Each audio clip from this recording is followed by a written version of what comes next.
Hello everyone and welcome to another deck video here on the Jolly Scarecrows channel.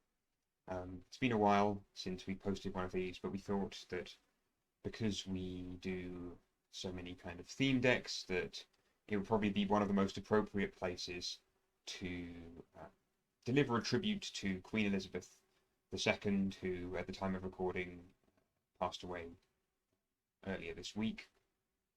And given Yu-Gi-Oh's kind of history with kind of queen-based cards and royalty and monarchy, we thought we could put together a little deck to kind of show aspects of her life and yeah, really just kind of thank her for her service to the United Kingdom and the Commonwealth. The deck mainly uses Puppet Queen as our main queen, and the reason for this is because we think artwork-wise it actually fits more into how the queen looks. I quite like how the queen itself is quite very colourfully kind of dressed and almost appears quite like a smaller lady, which is quite protected with a lot of ornaments. She's got her crown, her scepter, things that we'd maybe associate with our queen. There are other options that we thought into. Things like Allure Queen would have been a really, I guess, simple, nice deck to do. But we didn't want anything that was maybe kind of over-sexualized or something that was a bit kind of more anime, Japanese-themed queens. Rika's obviously come to mind, being a very good deck at this stage. But no, this was going to be more focused upon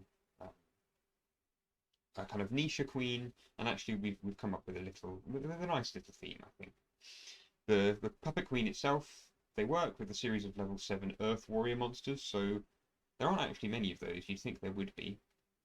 The main one it's designed to work with is the Puppet King, which is, yeah, it's just a general boss monster that can be summoned when your opponent adds a monster card from their deck to their hand. This was released, I think, back in the Duelist Genesis at the start of the Synchro era, so it's never really seen much play. It's never really been a popular theme. In the OCG, they do have some supporter cards, Puppet Pawn and Puppet Rook. The Pawn lets you search for promotion, which is the main way that you're going to be probably summoning the Puppet Queen. You have to target a level Earth Warrior that's level 3 or lower, and then you get to special summon the Puppet Queen from your deck, and if you do, it gains attack and defense based upon the number of cards in your opponent's graveyard. So you can actually power up the Puppet Queen to quite some level, especially because its effect gives 1,000 extra attack if you happen to special summon a Puppet King from your hand, which obviously will be Philip in this instance.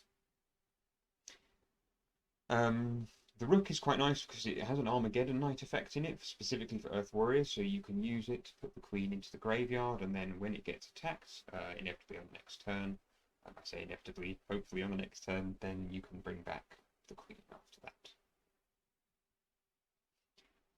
We have a kind of second theme in the deck, which focuses on Golden Castle of Stromberg.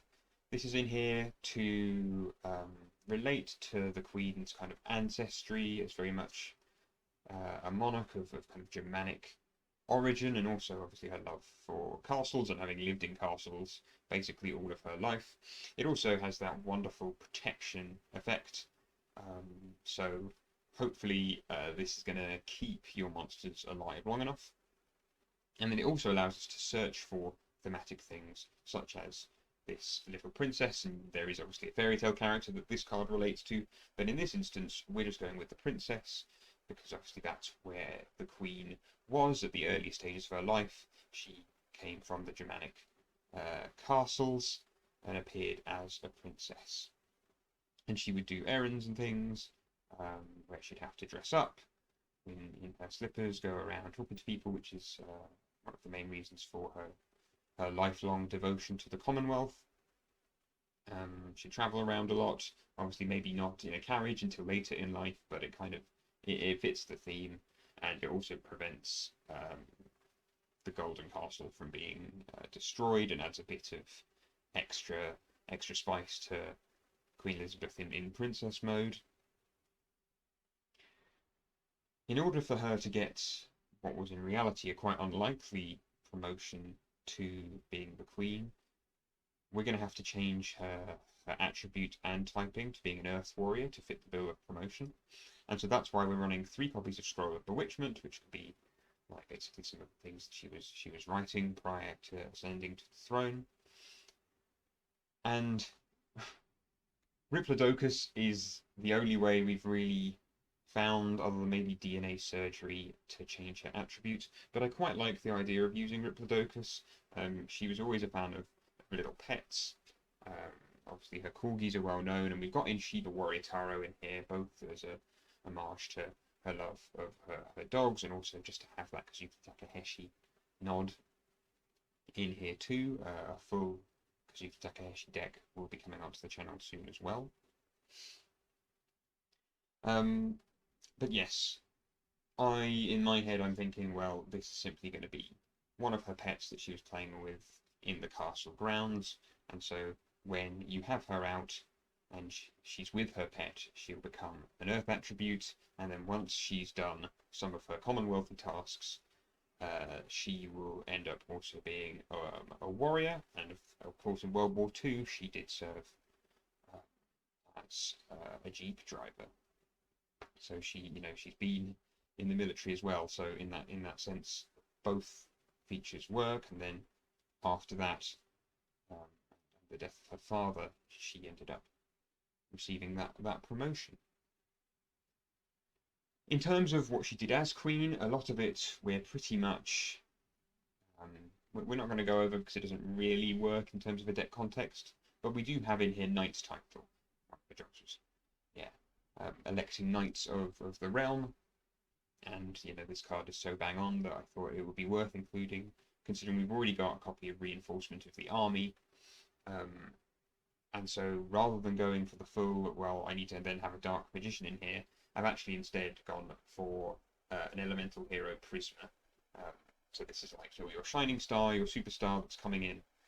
Obviously plenty of celebrities received knighthoods over the years. So your celebrity comes in, they get knighted, and then they turn into a special knight who can destroy a monster for you, I believe. Oh no, 1 card on the field. My mistake. Other things I haven't explained in the deck. Well, the Queen obviously loved Royal Ascot, and so I thought it'd be worth adding in Gaia the Fierce Knight, just in case that she was in the mood for the races. Her effect is to summon a level 7 Earth Warrior monster from your hand or graveyard when she comes out. So maybe she's in the mood for the races. Bang, Gaia the Fierce Knight straight out, ready to go. I haven't explained about Iron Hand and Iron Knight. These are basically designed to bring out the pet, so they're kind of maybe servants and little warriors. So turn 2, having used Golden Castle of Stromberg to summon out the princess turn 1. Turn 2, you can bring out the Iron Hands. That lets you summon out the Iron Knight, and then you can go into Riplodocus to turn your princess into the earth and start the chain reaction to her getting the promotion to the throne. Most of these extra deck monsters are, they're basically just in there to serve for the pot of prosperity. There is a little theme here, and I'll leave it up to the comment section to try and figure out what that theme is. Oh, I haven't mentioned the warrior lady, of course. This was again a nod to her role in the army. It works incredibly well with the deck. Essentially, it works as a kind of honest, so you can discard it from your hand to lower your opponent's monsters down to 0 attack for the turn. So it's a kind of reverse honest. And then you can also banish it to bring an Earth Warrior back from your graveyard to your hand. So you can start reusing things like puppet pawns to get more promotions and so on and so forth. Okay, I think that's all I need to discuss for this deck. We will be putting out more deck videos on the channel, so please look out for those. But for now, I think I'll leave this by saying, God save the Queen. Thank you very much.